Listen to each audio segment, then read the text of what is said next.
నెలకి 50,000 నుండి 60,000 ఆదాయం రన్ టైలర్ యాప్ లో ఆర్డర్ కంప్లీట్ చేసి పేమెంట్ పొందండి.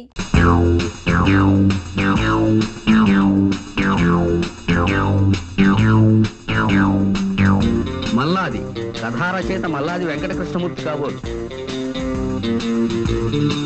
వేటూరి పాటల రచయిత Veturi.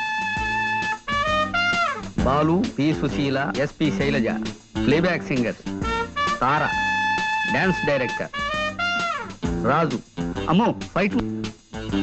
UV Pani co director. Gautam Raju editor. Lok Singh director of photography. Chakravarthi సంగీత దర్శకుడు. భీమవరపు బుచ్చిరెడ్డి నిర్మాత. జంశాల రచయిత దర్శకుడు. బూజీ ఇలా ఉత్తినే పేర్లు రాయడే. నాకేదో మెసేజ్ ఉండే ఉంటుంది, కోడ్ వాడతాను. మల్లాది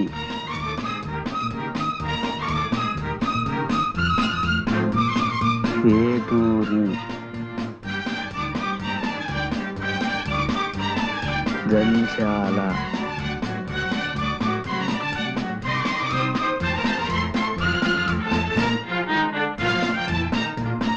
పంతొమ్మిది రా 20 జూ.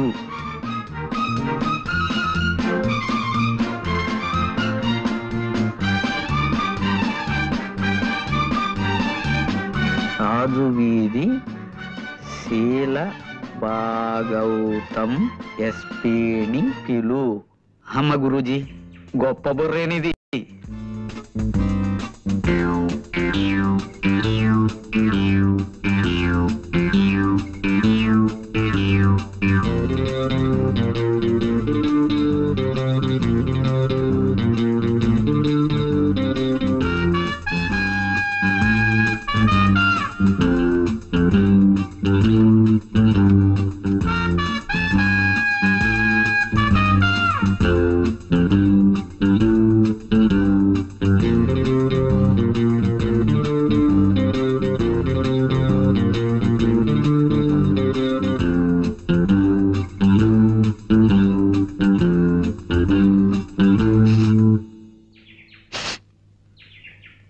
ఏదో తగలబడుతున్నట్లుంది.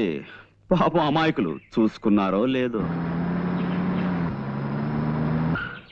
ఏం గణపతి ఇంత ఆలస్యమైందేంటి? ఎస్పీ గారు లేరు, ఎస్ఐ గారిని తీసుకొచ్చాను. ఏదో తగలబడుతున్నట్టుంది గురించి. పిచ్చివాడా, ఆ మాత్రం గ్రహించలేదు అనుకున్నావా? ఎవరిదో కొంప తగలబడుతున్నట్లుంది. కొంప కాదు, మీ కోటు. మీ కోటు కోటు నా కోటు తగలబట్ట.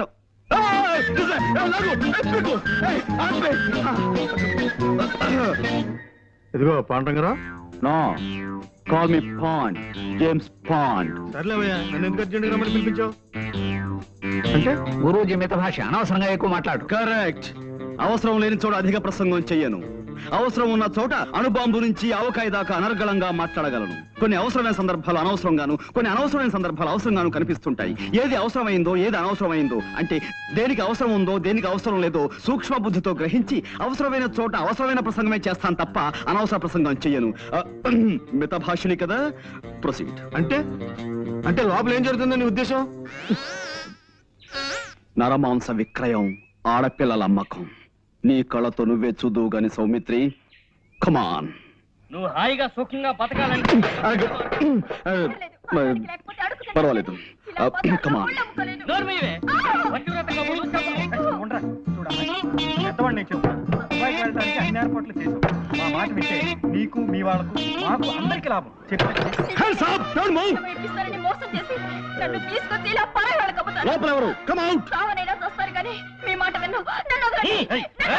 ఎస్ఐ గారు ఏమిటి ఇలా వచ్చారు? ఇదిగో మా పాండు తీసుకొచ్చాడు. ఇందాక లోపల నుంచి ఆడపిల్లల ఏడుపులు అరుపులు వినిపించాయి. వాళ్ళెక్కడా? కమాన్, స్పీక్ అవుట్. ఓహో అదే, మీరు భలేవారండి పాండురంగారావు గారు. రేడియోలో ఏదో నాటకం వస్తుంటే ఇదిగో ఈ సుందరకాండ చదువుతూ వింటున్నాను. మేము అటువంటి నీచమైన పనులు చేసే మనుషులు అనుకుంటున్నారా? చీమకు కూడా అపకారం చేయని కుటుంబం అండి మాది. తులసి పిలిచారా? ఇందాక రాముల వారికి నైవేద్యం పెట్టిన వడపప్పు పానకం తీసుకొచ్చి వీరికివ్వు. పూజ చేసుకుంటున్నానండి, అయిపోగానే తెస్తాను. వారిని కూర్చోమని చెప్పండి.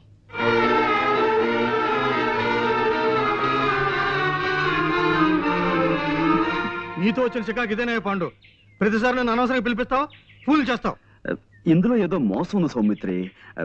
ఇంకోసారి మనం లోపలికి వెళ్ళి చూస్తే. చూసాంగా, ఇంకోసారి లోపలికి అయితే ఎంతగానే వదలవుతాం. నువ్వేం చేస్తావు నాకు తెలీదు, నేను వస్తా. మరి మేమండి రండి. గురూజీ, వీళ్ళు మనని చూసి ప్లేట్ ఫిరాయించినట్టున్నారు గురూజీ. నాకు అదే అనుమానంగా ఉందిరా. నేను ఒక ఐడియా చెప్తాను, అలా చెయ్యి. చెప్పేవాడిది నోరు, వినేవాడిది చెవి. మూర్ఖ.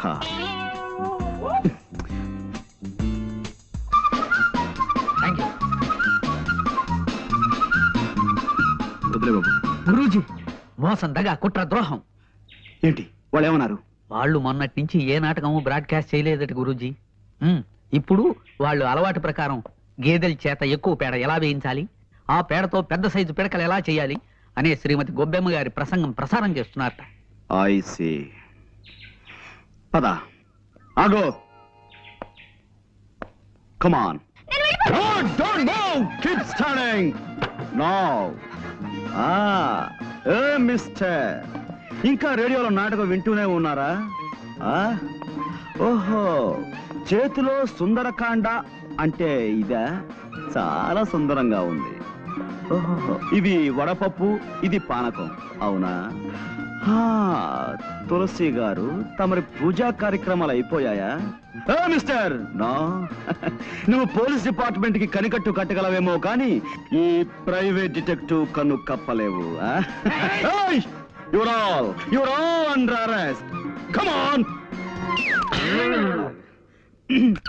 అయినా సరే, అరెస్ట్.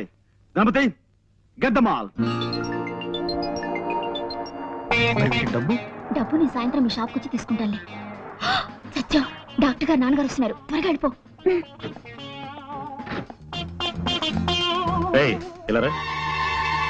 ఏమిటా మందులు? అవి డేట్ ఎక్స్పైర్ అయిపోయిన మందులు, అందుకని నేనే బయట పారేస్తున్నాను. అలాగా? ఎక్స్పైర్ అయిన మందులు విషంతో సమానం, దూరంగా పారే. అవునమ్మా, డాక్టర్ గారు ఇక్కడ?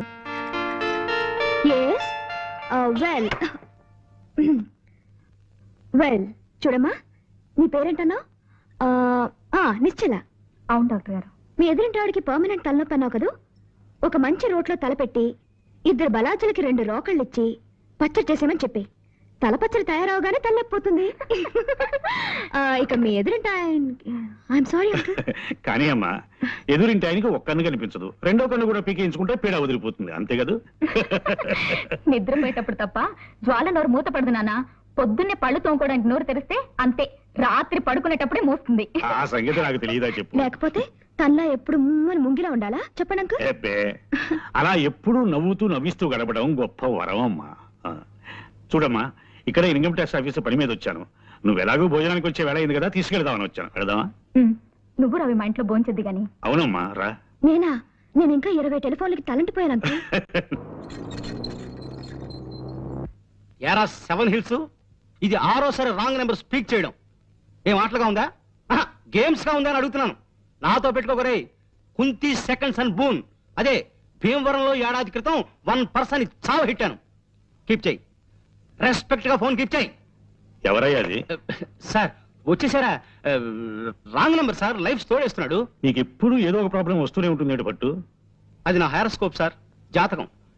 చిక్కమగళూరు ఆసుపత్రిలో పుట్టగానే అక్కడున్న నర్సు గుండెకి డెడ్ అయిపోయింది సార్. అప్పటి నుంచి ప్రాబ్లం స్టార్టెడ్ సార్. సరే, నువ్వు కిందకెళ్ళి భోజనాలకు ఏర్పాటు చేయి. సరే సార్.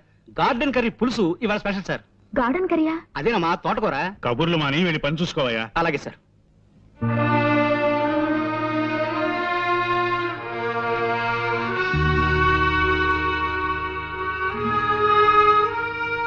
ఈవేళ ఉదయం హైదరాబాద్ నుంచి నా ఫ్రెండ్ ఒక ఆయన ఫోన్ చేశాడమ్మా. ఏమని? వాళ్ళ అబ్బాయి ఎంఎస్ చేసి న్యూయార్క్ లో డాక్టర్ గా మంచి పేరు తెచ్చుకున్నట్ట. నాన్న, మీరు ఈ విషయం ఎందుకు చెప్తున్నారో నాకు తెలుసు. ఈ జన్మలో నాకు పెళ్ళంటూ జరగదని నీకెన్నిసార్లు చెప్పాను. అయినా నా ఆశ నాదమ్మా. కన్న కూతుర్ని పెళ్లి కూతురుగా చూసుకోవాలనేది ప్రతి తండ్రి కోరుకునే కనీసపు కోరికమ్మా. ఆ కోరిక మీకు తీరకుండా చేస్తున్నందుకు నన్ను క్షమించు నాన్న.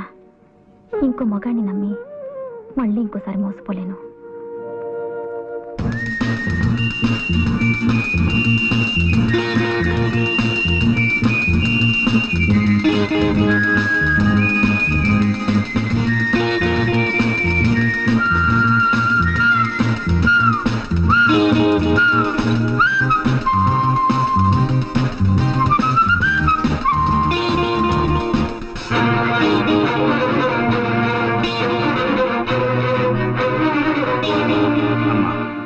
నా మాట వినమ్మా. ప్లీజ్ నాన్న, మరిన్నిసార్లు మీ మనసు నొప్పించే అవసరం నాకు కలిగించకండి ప్లీజ్. కంగ్రాచులేషన్స్ పాండు, బాగుంది.